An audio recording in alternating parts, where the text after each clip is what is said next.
ဒီလကောင်လုံးဆရာ project တစ်ခုပေါ်လာတဲ့အတွက် Better Business ကနေပတ်စံစုဖို့လိုအပ်လာပါတယ်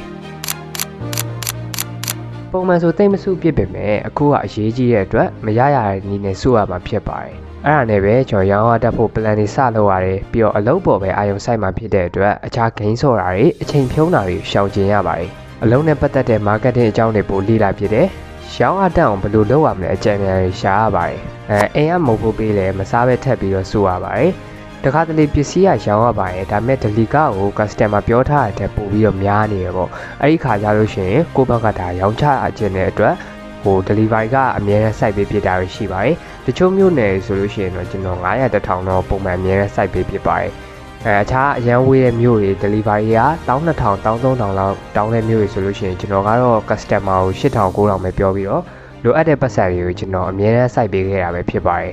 ပြီးတော့တချို့နယ်ဝေးတွေဆိုလို့ရှိရင်ကျွန်တော် gate တင်ပုံက4000တောင်းပါတယ်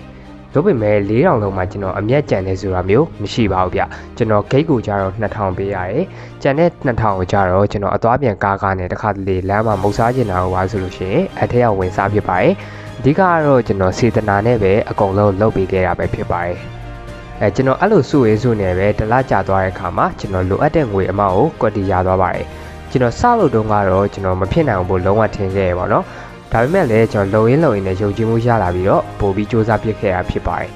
မိတ်ဆွေတို့အနေနဲ့နေ့စဉ်ဘဝမှာမဖြစ်နိုင်ဘူးဆိုရင်တဲ့အရာတွေနဲ့ကြုံလာရင်သေချာလေးလာသုံးသပ်ပြီးစူးစမ်းမယ်ဆိုရင်အမှန်တကယ်ဖြစ်လာနိုင်ပါတယ်အဲ့တော့ကျွန်တော်ဒီငွေ10သိန်းကိုဗမာအသုံးပြုမယ်ထင်တယ် comment မှာတစ်ချက်လောက်ဆွေးနွေးပေးသွားလို့ရပါတယ်